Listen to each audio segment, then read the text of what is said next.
Hi, I'm Debby Grimm, President of the National Women's Sailing Association. It is my honor to introduce Karen Prioleau as the 2026 National Women's Sailing Association Boat US Leadership in Women's Sailing Awardee.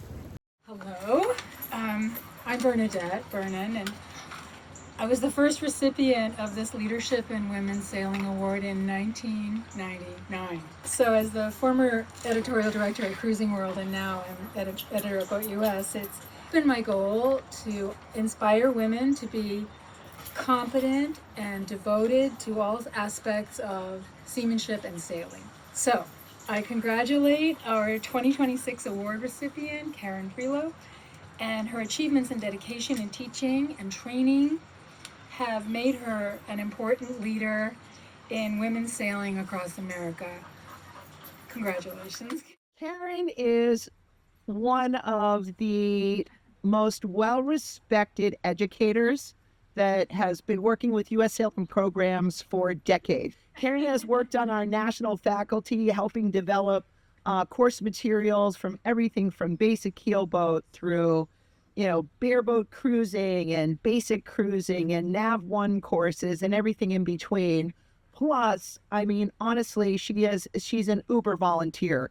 And I can't say enough about what you've done for the sport and for the people that you've sailed with and sailed against and helped along the way. And I just want to say congratulations on this, and I'm really happy to see you part of this crowd. This came together very quickly, and it was a auspicious reason and to honor Karen. Karen and I have sailed thousands of miles together in the Pacific and the Atlantic. How many Bermuda races? Do we get to count? Yeah, four Bermuda races together. I consider her one of the best offshore sailors I have ever sailed with. She deserves this award as much as any of the rest of the recipients here. Congratulations, Karen.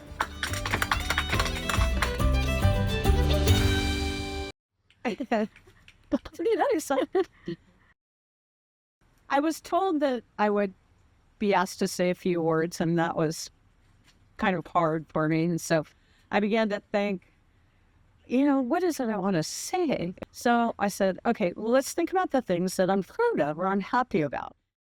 And I taught sailing to this little deaf girl, and I've taught some blind people, and I've taught people that had zero confidence, and now they've sailed around the world and things like that. And I think that's actually pretty cool.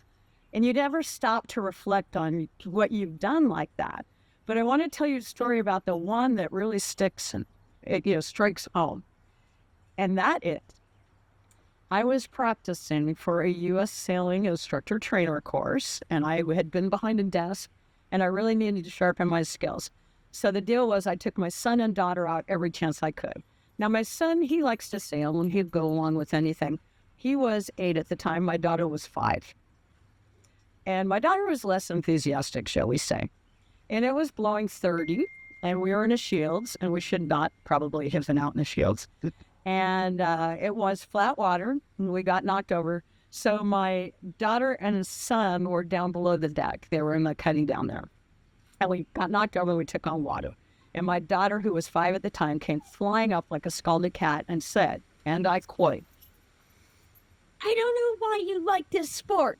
It's cold, it's wet, people get sick, and you can't even go in that direction you want."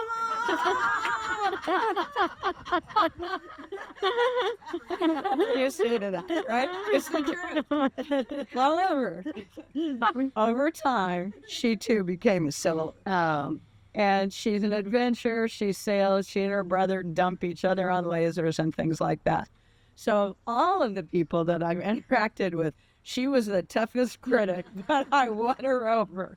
At any rate, that's just kind of a funny story, but I thought it might be fun for each of you, because we've got a ton of recipients here, to just tell me, if you think back, what is it that you're most proud of? Bernadette. When we went cruising, and then a few years later, came home, my husband Douglas and I did do loads of lectures, and we would stay until the very last person had a question.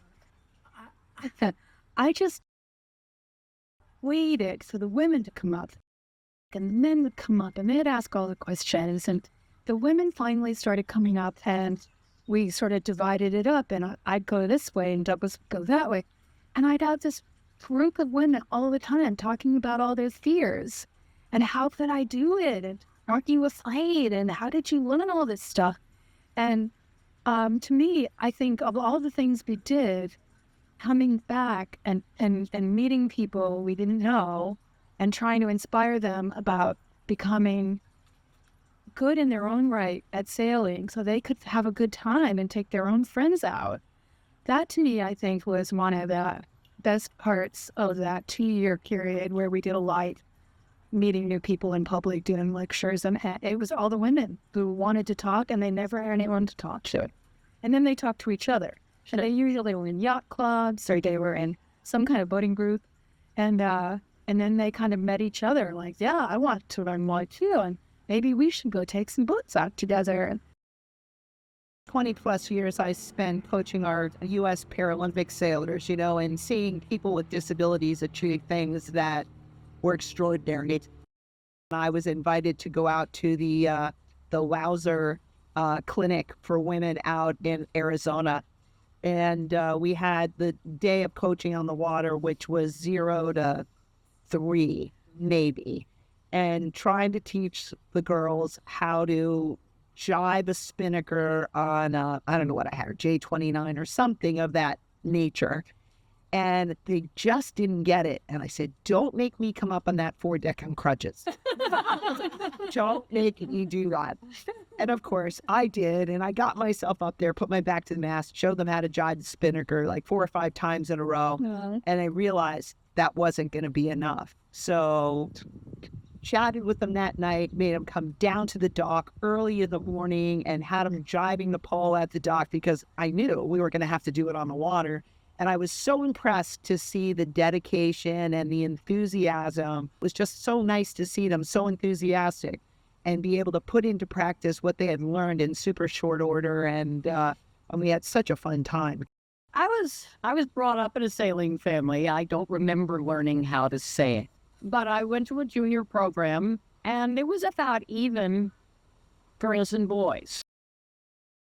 And then somewhere in the early teens, the girls all dropped out. I decided to sail offshore, and there were very, very few women on the boats, unless they were married to the owner. I'm just so happy that over the decades, not only have girls become young women in college sailing and are then holding on to that and wanting to be skippers, whether in team racing or cruising and buying their own boats. It is just, I'm so happy to have witnessed that transition.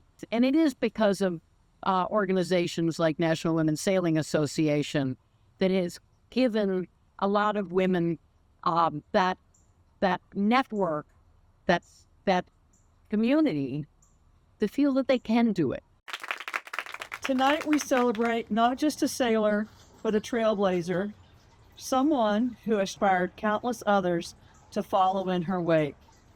In a sport where the wind can change in an instant, she has shown unwavering determination. Where the seas test resolve, she has demonstrated extraordinary leadership. And where barriers once stood, she has not only mastered the art of reading the wind and waves, but the far more challenging art of lifting others up, mentoring the next generation, and showing young sailors everywhere that the helm is theirs to take. To you, Karen, may your sails always catch the wind, and may your leadership continue to inspire women sailors for generations to come.